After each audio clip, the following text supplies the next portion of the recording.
Thank you so much for joining me today. This is a topic that is very near and dear to our hearts, as both Michael and I are both veterans.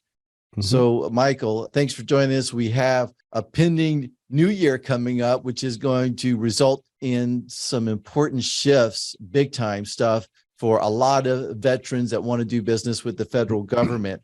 Let's talk briefly about the history behind what I was referring to as veterans verification and certification. So if I may, I'll just kick us off. And I want to talk a little bit of history, okay? A little over a decade ago, the program was only self-certified. So basically, when you came in as a veteran, and still today, if you go to SAM.gov and you register, there's a process where it's going to ask you, are you a veteran? If you say yes, it'll say, are you a service disabled veteran? It will say yes. So for a long time, there was only this self-certified process. Well, a little over a decade ago, the VA kind of got a black eye because there was a lot of firms that were self-certifying that were not really veteran-owned businesses or service disabled veterans. So there was a lot of fraud happening in the program. So the VA established a verification system. So for a long time, the VA ran a verification system so that when you self-certify, the VA would actually verify you. And there was a portal that you would go through on the VA's website. After a while, you uploaded the required paperwork, and then they would verify you through that portal. So in 2021, as part of the National Defense Authorization Act, it directed that the Small Business Administration would take over the certification process for veterans. So they changed the word from verification to certification. So now the SBA is doing this certification. And actually, they took that over on January 1st of 2023. So this whole year, the SBA started doing the certifications for veteran-owned small businesses. And we're going to share with you where that website is here in just a few minutes. Now, what happened essentially up until this point is that you had to go through the verification process with the VA to do VA contracting, right? Well, with all other agencies, DOD, all the civilian agencies, they were still accepting self-certified veterans on the set-asides and the sole source contracts. And that continued to date because even though the SBA took over this program on January 1st of 2023, it allowed for this phase-in period. And what that meant was that, hey, they would keep doing things the way that they've been doing it is in terms of accepting your self-certification for set-asides and sole source contracts on non-VA agencies. However, on January 1st of 2024, everybody has to be officially certified by the SBA. And if you formally got the certification by the VA or the verification, that should have already transferred over. We're going to show you where you can go to the website to verify if this has happened for you. But if you have not gone through this process, you now need to actually go through the SBA's certification process to actually get officially certified. Because if you don't, next year you won't be able to participate. And if you saw my LinkedIn post today, I shared that there's somewhat of like 82,000 veterans that have self-certified. And I wrote the numbers down here today, and let me flip to the page in my notebook. And of those who have self-certified, really less than 23% of the service disabled vets are actually certified, and less than 7% of veterans are certified. So most of these folks are all self-certified. So Michael and I really anticipate that this is going to create several issues. One being that if you didn't get the memo and you're not certified, you will not be eligible for award under any SDVOSB or VOSB set-asides. Number two, if you wait until next year with probably almost like 70 some odd thousand veterans that need to get officially certified, I can imagine that there may be a backlog once people start to realize that this is something that they need to get done to be eligible for award. And Michael, what else are you seeing in this with all of this that has happened? What other issues do you see might be cropping up with this, or what are your insights into this whole shift from this self-certification to the formal certification program, and the fact that really over like 80,000 veterans are still kind of out there without any kind of formal certification? I think you hit the majority of the points there. The biggest one that would concern me, or does concern me at this point, is the folks that are completely unaware. That's definitely the one that concerns me the most, because those are the folks that are going to proceed as business as usual. They're going to have a great discussion with a client. They're going to get to a point where they're ready for an award, and then they're going to get this shock of their life, basically. Like, hey, there's this 7-figure contract that we were about to be awarded, and now we're not even in the running. Or I've seen this happen as well, where they do get the award and then someone protests because, hey, we're not in the system. That'll happen as well. Because you know how the government is. They may award something without checking that. It happens, right? I know everybody's like, oh, that couldn't happen. They do everything correctly. No, that happens. And so you may get an award and somebody will protest for whatever reason. The other thing, this will be number 2 for me, is people not understanding what veteran-owned actually means. I've seen a lot of this. Stephen Coprince, who does a lot of law commentating for you guys, has mentioned a couple of cases recently, but it's case after case after case where people just don't understand the requirements for being veteran-owned, and they've always self-certified and just checked that box. Well, I own a majority of the company. I think one of the cases that was out there was 1,000 shares in the company, and the majority owner owned like 501 shares. Well, 501 does not meet 51%. Right. Yes, you're a majority owner, but you're not 51%. The requirement is 51%. And the requirement is that you're making the key decisions in the company.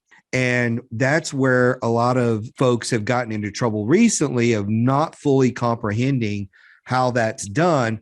And they don't own the right amount of shares in their own company. So they're technically not going to meet that requirement of 51%. Those are probably my big 2. One, just being oblivious to this going on and getting the shock of your life. Because I'll tell you, anybody that's doing even a high 6 or a 7-8 figure contract, that's a big deal when you lose that all of a sudden and you've been counting on it.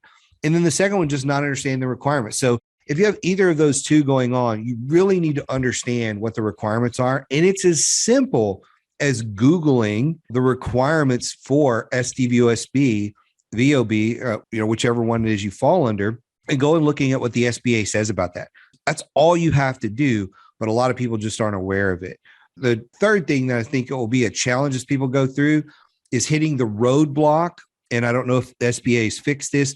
You kind of hinted at it when you talked about when you're going in your SAM profile and updating it, you click VOB, then SDVOSB. Well, when you go to apply for your SDVOSB, that's not an option, or at least it wasn't a month ago. You had to select the veteran. And then I think it was on the next page or after you check that, where then service disabled became an option in there. And most people were getting to that, stopping and saying, Mike, this is the wrong form. There's nothing with service disabled. So they were stopping and they didn't know what to do next. And so I kind of see that as a third possible issue where they're going to get to that through the paperwork and be like, am I on the wrong website? Is there something broken? And try to get into the help desk for that and then wind up on hold forever and just get discouraged and walk away. Because that's what we do. We get discouraged and walk away.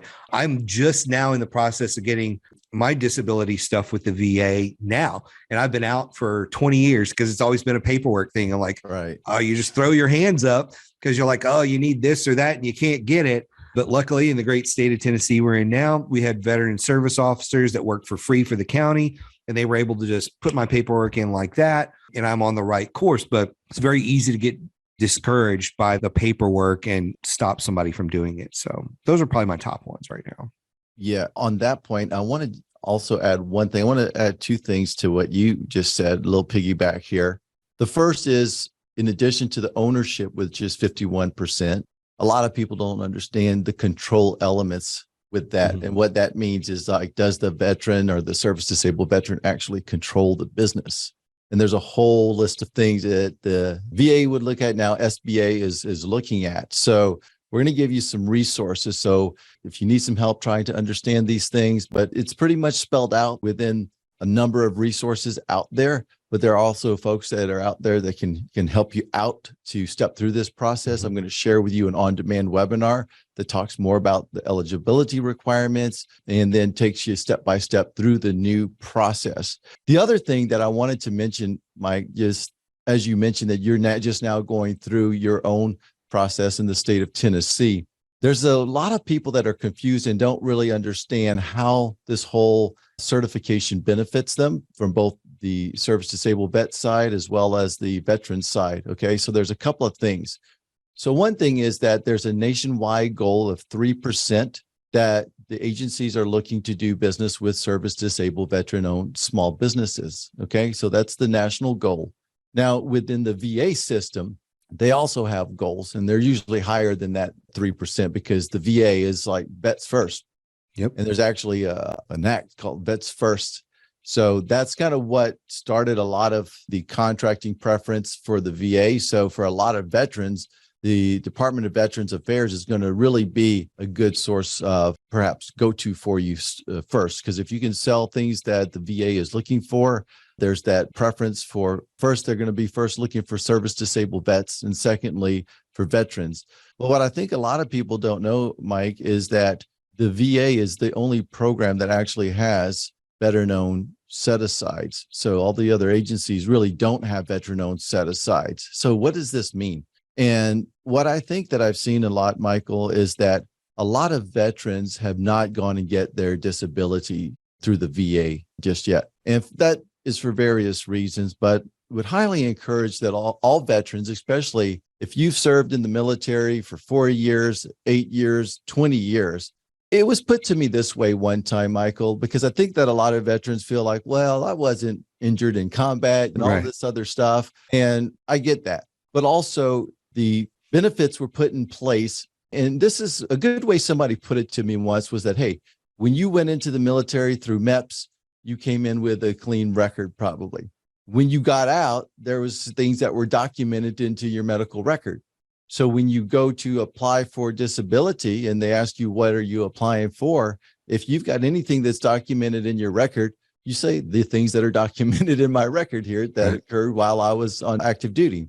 And whatever that may be, it may be a diagnosis for sleep apnea or something else. Now, the way that this system works in the ratings is that if you send in something to the VA, they may say, okay, well, we acknowledge that, but we're going to put you at maybe a 0% disability rating, which basically means you're not going to get compensation payments from the VA. But even if you've got a 0% disability rating, you still qualify as a service disabled veteran for contracting purposes. Yep. There's a wonderful organization out there, Disabled American Veterans. You can Google them. And if you go there, they will also help you for free to get your records in through the VA's process so that you get that disability. Again, all you need is a 0% rating, but you may find that, hey, you'll actually also get some VA compensation out of it.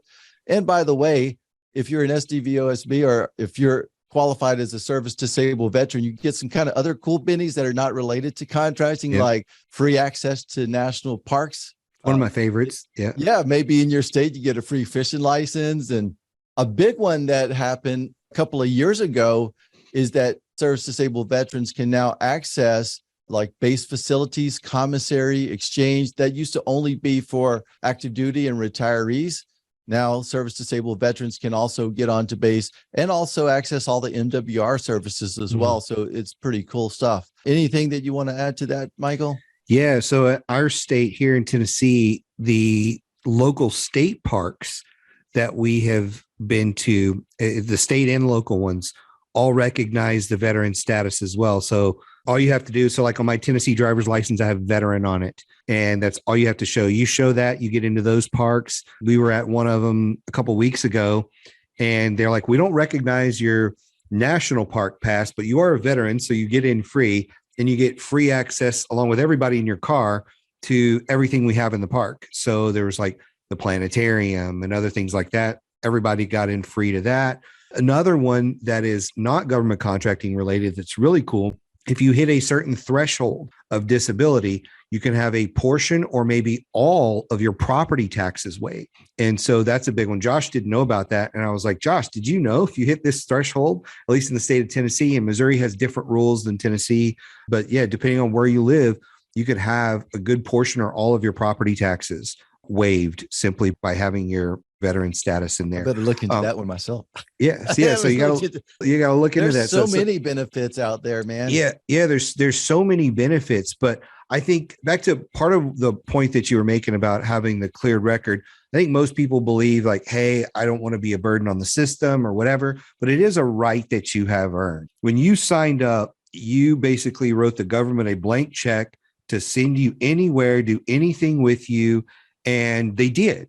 And they did what they wanted with you in some cases. And some people don't make it. And, and there's benefits for those people. There's also benefits on the back end for when you hit not just retirement age, but when you like need a nursing home or you need in-home care, stuff like that, where now you're going to have less paperwork to get those benefits that you need as well. It's just going to be an easier process because you've already got it all documented.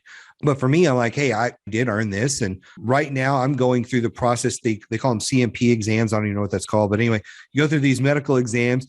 I've had the hearing one right now. I'm going to have one on, I've got knee problems. I've got foot problems. I've got back problems. Because there's also issues where most people don't realize. Like for me in basic training, I fell in a hole, no joke, fell in a hole because we were out marching at night. And there's this like 3-foot hole that I fell in and I fractured my foot. And they were like, well, we can put a cast on it and hold you back in basic, or you could just wear tennis shoes for a couple of weeks. And that way you'll graduate on time. Which would you prefer? And I was like, well, I want to graduate. So like, okay, no problem. Take some ibuprofen, right? Right. That's what they do. Take that. But because of that, because it was not treated properly, I have knee issues, back issues, neck issues. And I'll go back to the state of Tennessee, how they do it here. At the county buildings, they have what's called Veteran Service Officers, VSOs. And every one of them have it. Every county seat has it here. So check in your state, see if you've got somebody like that, where you just go in and you start talking to them about what happened. They will initiate your paperwork. And when they initiate it, they make a request for your medical records, which is by far the hardest part of this whole process, right? And so once she requested my medical records, a couple of weeks later, she had those digitally from the VA. And instead of me having to go, what month did I go see the doctor? Because I didn't get a copy of my medical records when I ETS. So when we were able to review them, I was like, man, I went to the doctor a lot more than I thought I did for my knees and my feet. And so I had all this medical evidence and I was able to then document the dates and everything better because she had pulled those medical records for me. But she didn't stop there. So like she continued to ask me questions like, how is this impacting you today? Let's write that up before we submit for you. She went down a mental health road with me, said, this is nowhere in your medical records, but have you ever had these things happen to you? Like, yeah, that did happen to me. I did lose a friend, even though we weren't in combat, because I didn't really think about losing my direct supervisor in a car accident. Well, that's something that happened to me in there. And yeah, I think about that every day almost for the last 20 something years. And so there was other things that happened to me and my family while I was in. They're like, hey, you're a soldier 24/7. So let's document all of it. Let's let people actually do a review with you. And let's let them make a determination of whether this is service connected or not. But you don't have that insight as just an average person. I consider myself a very smart guy. I feel like I know a lot and I was clueless about this process and the things that I should be asking and the things that people should be asking me, and they weren't. So I think that's one of the benefits of working with somebody besides just doing this paperwork on yourself initially, or go through the VA's portion, because that is also a challenge where somebody can say, well, I've got a disability, but they've never gone through the medical review with the VA. You've got to do that first and then apply for your SDVOSB through the SBA. Right. And if you do that, you'll be well off there. Now, the problem with going through the VA for your service connection stuff is it takes time. So it takes a lot of time in some cases. And for us, or for me specifically, I applied in April. I think that was my initial thing was in April. It took me until September to get the first exam. That was the first exam, and that was my hearing one. I've still not heard a date on the following 2 exams that I have to get. I don't have any idea when I'm going to get those. Now, because I submitted in April, once I get my ratings and stuff, I will get back pay on that. But it may take me a year, 2 years to go through that process. And that's why you can't wait. You've got to initiate that quickly because it could take a lot of time. The same thing with your VA stuff. So a quick story. So when I joined RSM Federal, I owned 0% of the company. And after probably a year or so, Josh was like, hey, you know, we're going to make you a partner now. And to start off, we're going to give you like 1% of the company or whatever it was. And then there's escalators in there. And then you'll eventually own like 49 because you can't own 51 because I'm the SDVOSB and you're just the VOB, right? But when we recertified the first time, the VA just dragged Josh through the coals. They were like, who's this guy? Does he have control of the company? Like we had to massage our write-up because they were like, where did this guy come from? And why does he own a portion of the company? And so even if you do still own that majority stake and you have control and ownership, it does raise red flags to the back then to the VA, probably now to the SBA. So the write-up just has to be really well done.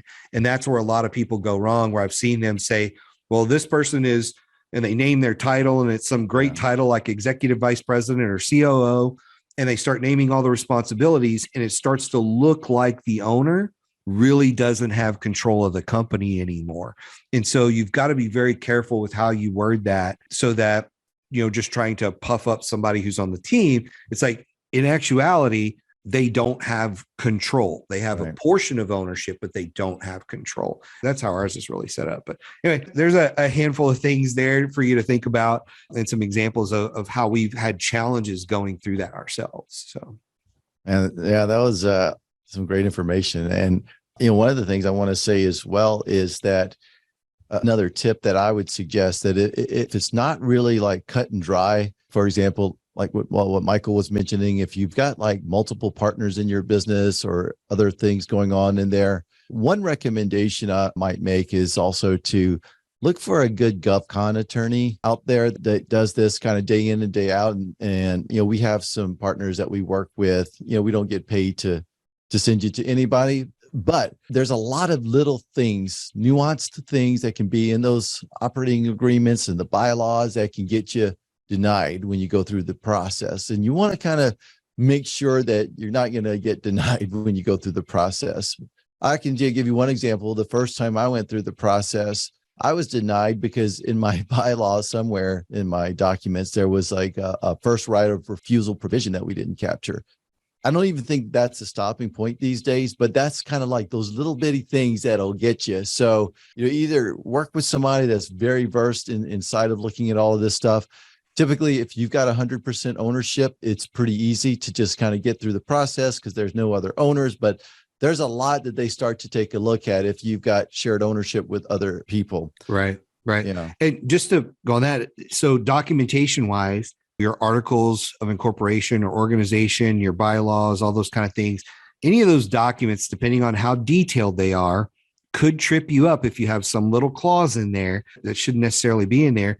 The other thing that I've seen, and I've actually told a client, I'm like, you've got to appeal this and you've got to maybe even threaten to sue the SBA on this one, was this is the most egregious thing I've seen so far, was a situation where it was a woman-owned business. So it was not a veteran thing, but it was a woman-owned business. She was applying for it. And the SBA said, well, since you're married, if you ever got divorced, your spouse is entitled to 50% of your assets. So they actually forced her, which this is what I thought was just completely over the line. They forced her, and she didn't challenge them, to actually have her husband take 1% ownership, even though she had 100%, take 1% ownership and sign a document that he would not sue her if they got a divorce for the other 49% that he was technically owed. And I was like, you've got to be kidding me. It's a hypothetical situation that may happen. And now you're going to create tension in this husband and wife by having this sign this post-marriage prenup almost, right? And so I'm like, don't sign this. They had already done it by then. But so if you are married and you've just said, well, I'm just going to get 50-50 ownership, like don't do that. Well, don't do that. Yeah. Make sure it's at least 51-49. So like in our situation, so I have my own private company. I'm the sole owner so that there's no question from the SBA. It's like, hey, Mike is the sole owner of this thing because I'm the only veteran in there. Yeah, Michael. And for those of you guys who are in community property states, essentially by default, technically a lot of the certifications would look at that like, well, technically your spouse owns 50% anyway, even though that they don't own anything. So it gets complicated and these rules change all the time. So again, That's why I think that really using a good GovCon attorney, by the way, if you're looking for one, if you go to Govology.com, if you go to like our resources tab, click that, we'll have a trusted experts and look for attorneys. There's a number of GovCon attorneys there.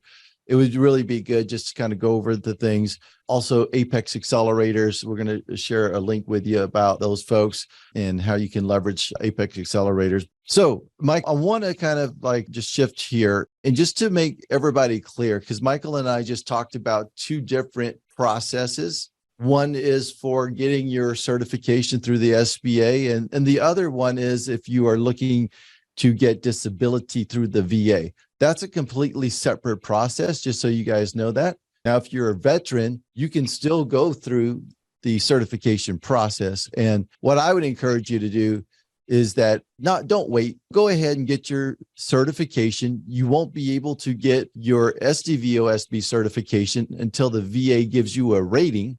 But like Michael said, that could take you a year. So we don't want you to have to wait. We're going to give you some resources to go out there and get certified. And I've got a few links on the screen. I'll pull my screen up and share that with you guys. So Michael, all right, can you see these resources here?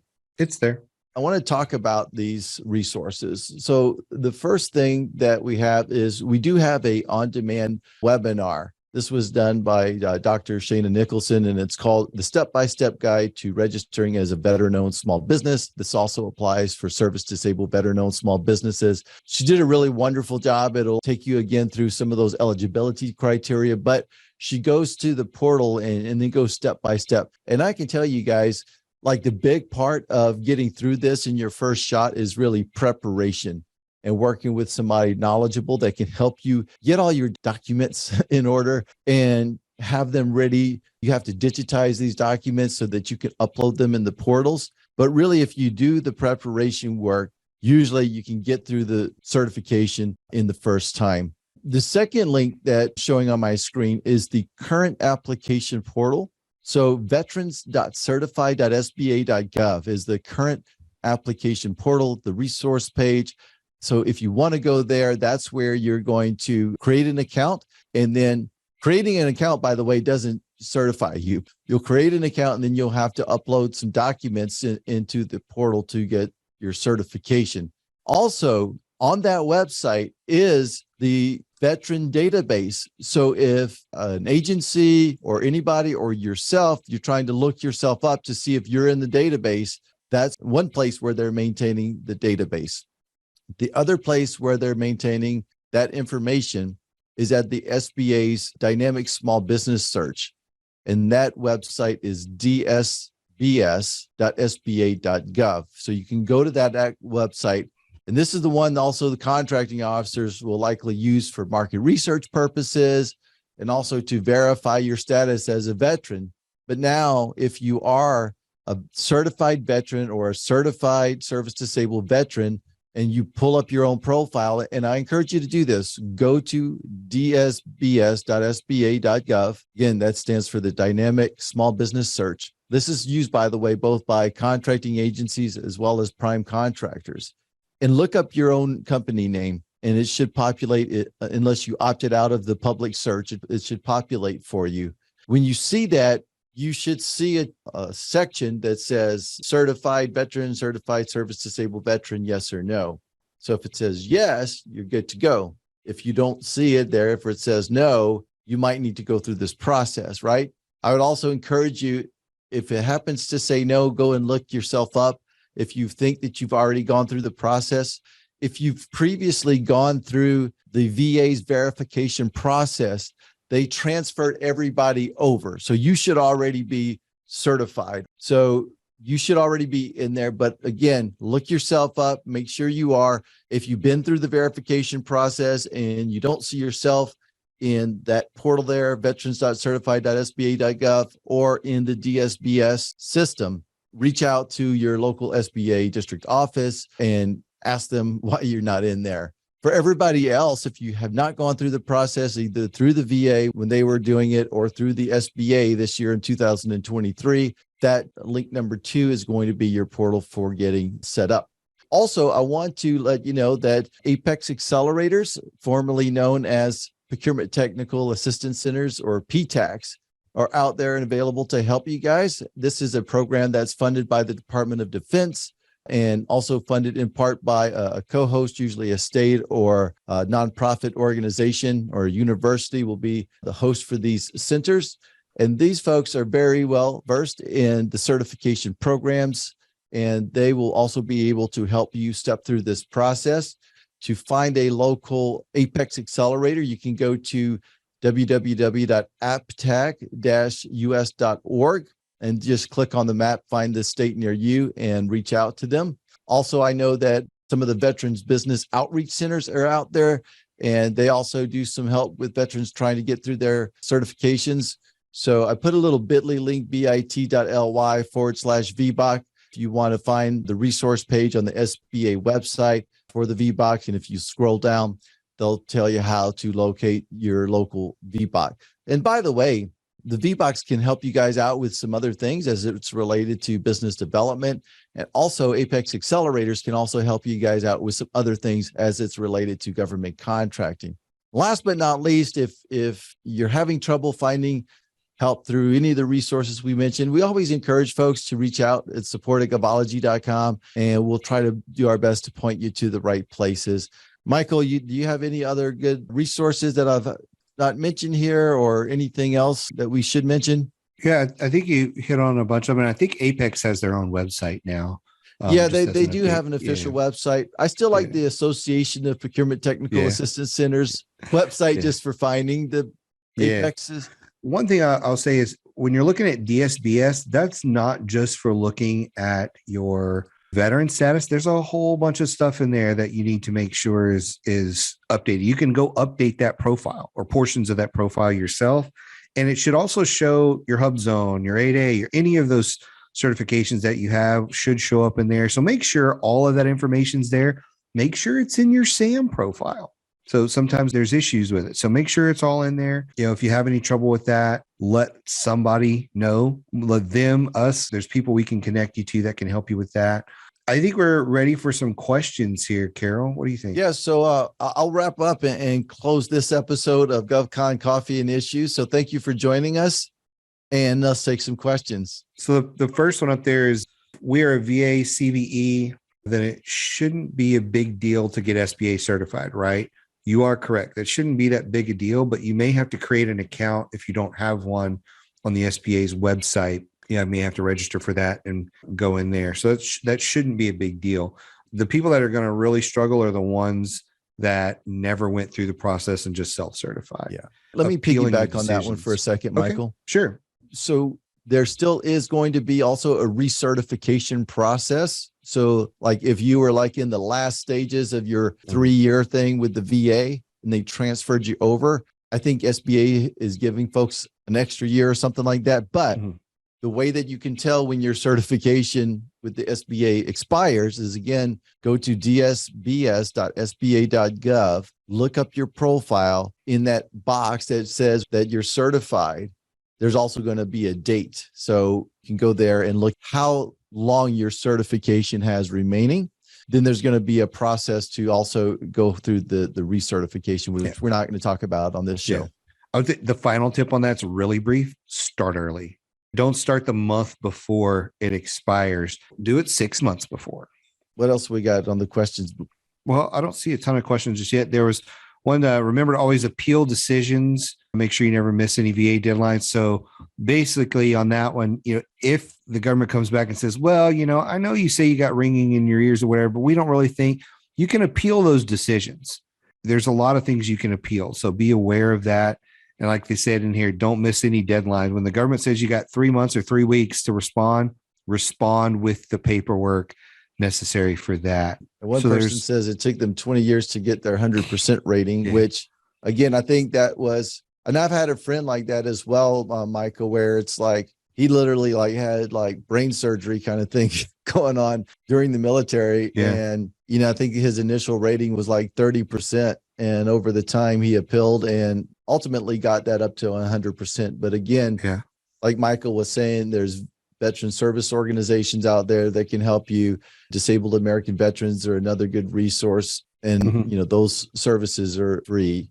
And I'll say something about the 100% rating. Definitely continue to appeal and work your way up on that, because there are things that from your injuries that will affect other things like me, my back, my neck, a lot of big issues.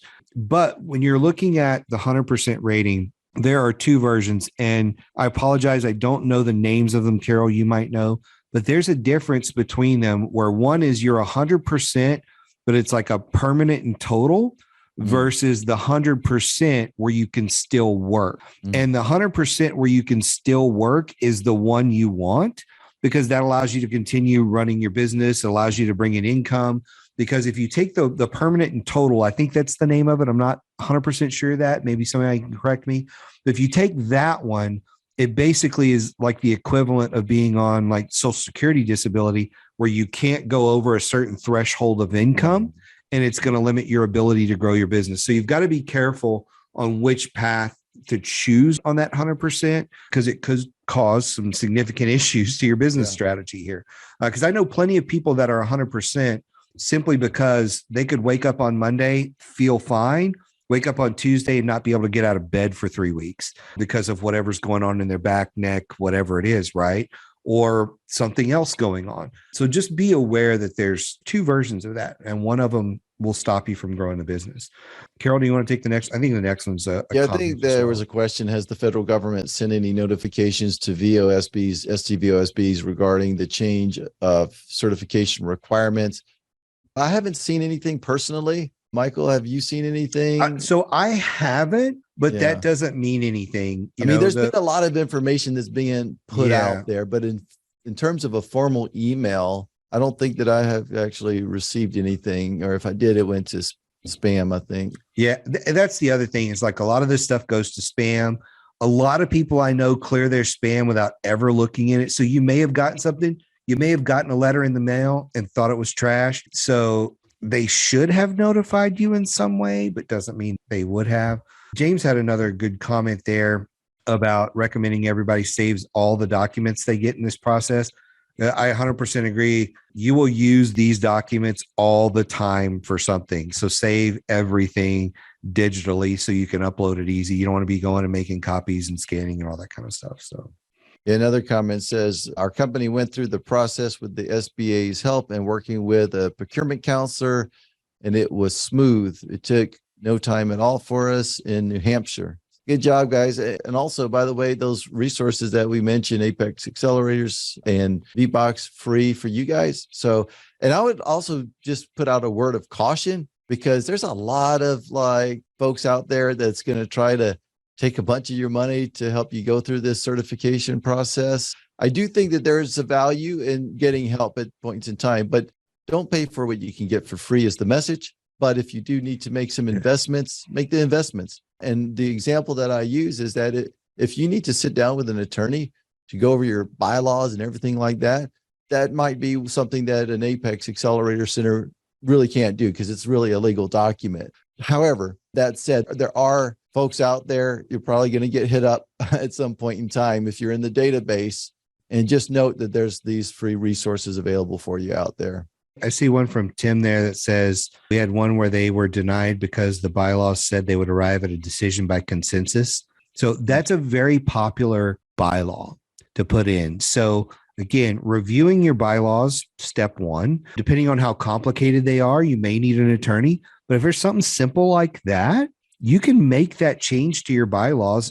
Everyone who's part of ownership can approve them, and you're done. And you don't need an attorney. But as Carroll said, if it's more complicated, might need to hire somebody. And it's usually not that expensive to get that kind of help. So. Yeah. So the next question is, if I am dissolving an entity that is already CVE verified, small business, because of a bad partner, am I allowed to get recertified under my new entity that's a sole proprietor? And the answer is yes. No explanation needed on that. Once you're a veteran, you're always a veteran, Yeah. and on the SDVOSB side, it's always going to be that way unless you wind up in a situation where you're giving up a good chunk of the ownership. So never give up 50% of the ownership. Always keep that 51. Yeah. So. And that's pretty cool because it's unlike the SBA's 8A program, which if you are already certified through the SBA as an individual, pretty sure they don't let you set up a new company and do it again. Doesn't matter if you have a bad partner or you graduate from the program. And then James says the total and permanent is where you can work on that one. I had it backwards. So I don't know what the other one is besides total and permanent, but yeah. So he says, if you get healed by Jesus, you will not lose your payments. I love that. My owner was 10%. He appealed and got 40% and was told not to appeal again because he could lose his 40%. I don't know if he used his own lawyer or the VA's people. What is correct for his appeals, etc.? I mean, it depends on how he wound up going from 10 to 40 and if there is something else. So like in my situation, my VSO has already told me I'm going to come back at 10% simply for the tinnitus. That doesn't include my feet and knees, back, neck, or any mental health stuff. So like I've still got CMP exams I've still got to go through for that. But if they come back and they've looked at everything, I could review and say, no, this is worse than you say it is. And then I could come back and say, hey, I've got other things connected here. So it really depends if they just put in for one thing and they're just not happy with the percentage. How big is it? What's the hearing loss? If it's a hearing one, they use third-party people to evaluate you. So it really depends on what the issue is. It's hard to comment on one like this of what they should do. Again, I like the VSOs we work with. They're very aggressive at trying to help you get to 100% over time.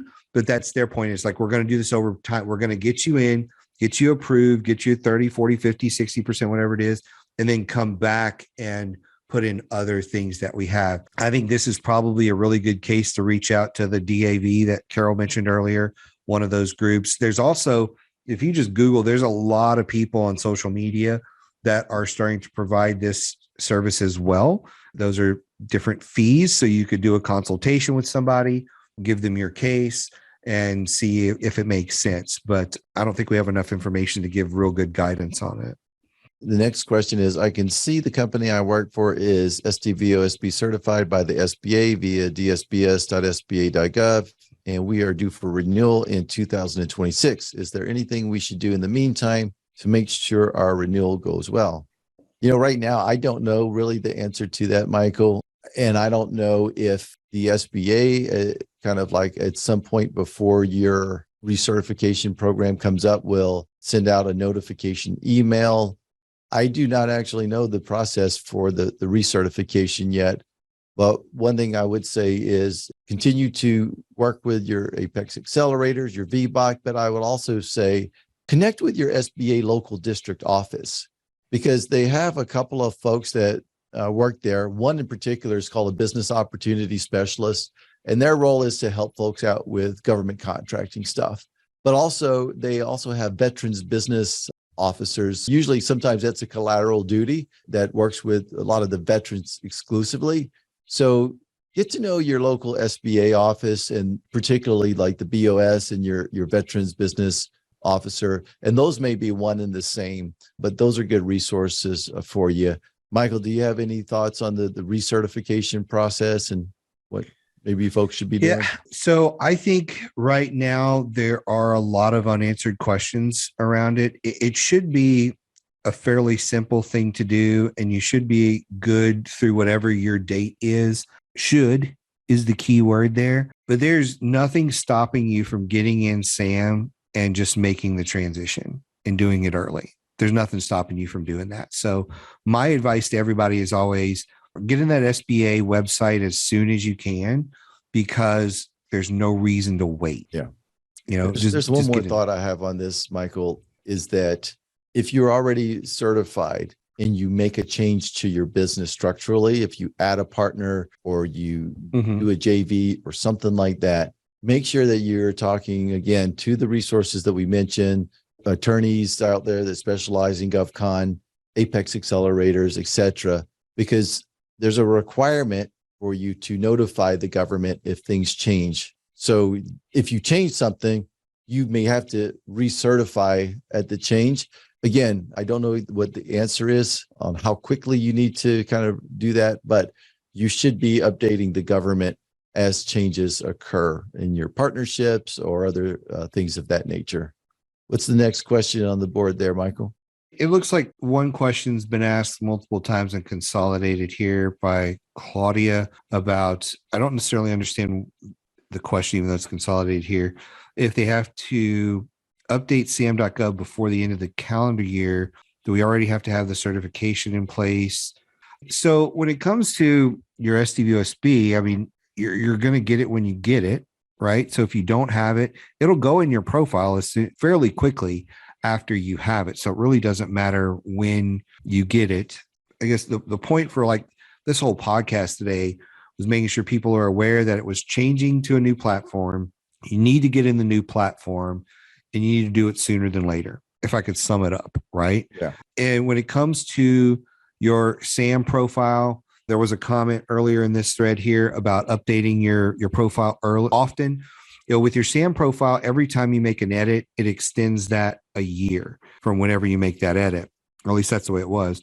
And so I recommend probably about every 6 months, you go in there and make a change to something, you make some sort of edit. That way you're never worried about that expiring for whatever reason. So the SAM profile and your SDVOSB, two separate things. Your SDVOSB is going to show up in your SAM profile. So you could update your SAM profile today and then work on your SDVOSB between now and the end of the year. That's not an issue. So you don't have to do the SDVOSB before you update your SAM profile. It's going to happen automatically. All right. Well, there you have it, folks. And I did see a comment from one of the Apex Accelerators that mentioned that they've had 3 clients approved within 5 calendar days of submitting the applications. So the process is great on the SBA side, I guess. So I want to say kudos to the SBA because I know that they work very hard with a lot of limited staff there at the SBA. But, and, you know, when the VA first rolled out this process, there was a lot of hiccups in it with the certification program. So, and it does look like it's been pretty good and streamlined. So that's awesome.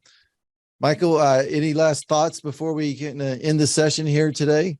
Just be diligent about what you're doing. Leave yourself plenty of time and you'll be fine. So that's my biggest thing. All right. Well, hey, Michael, thank you so much. What I'm going to do is I'm going to put up the screen real quick again. We also posted these links. So these are the links to the resources that we talked about. Am I showing the right screen, Michael? Yes, you are. Yeah. Okay. If you want to go to those sites, those are where they can help you get through this certification process.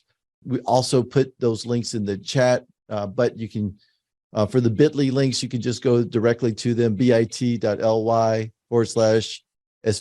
Vet Cert. There's the Veterans Certification Portal. Again, Apex Accelerators, the VBOCs. And then again, if you have any trouble with, you can't find anything with those 4 resources, email us and let us try to get you to the right places. That's all I've got today, Michael. Thank you again. This was a really great conversation. And I hope that those of you guys out there who are veterans and service disabled veterans, you guys can take action on this before we roll into the new year, because I do think we may see a lot of maybe delays happening just by the sheer numbers of folks that are not yet certified when they realize that they do have to get certified. So again, Michael, I appreciate your time and we'll let you get back to your regularly scheduled programming. Sounds good, man.